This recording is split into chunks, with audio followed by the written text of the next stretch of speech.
can connect your Pinterest account to your Squarespace site. Navigate to Settings within the Home menu. Select Connected Accounts and click Connect Account.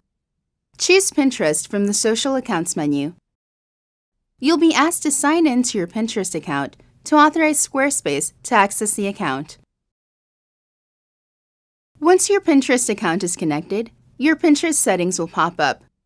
To enable this option, check Show Push option in Pinterest Settings. Under the Push Target drop-down menu, select your board. If no board is set, your content will not post to Pinterest. When someone pins your content, rich pins are automatically created, so pins display extra information on Pinterest, like product price, author, your favicon, and more. To start, click Marketing and Pinterest Save button. You can choose to enable the button for only blogs, or for blogs, pages, and products. The button will only appear on hover on image blocks and gallery blocks added to blogs and pages and product thumbnails. Let us know if you have any more questions. We're always here to help.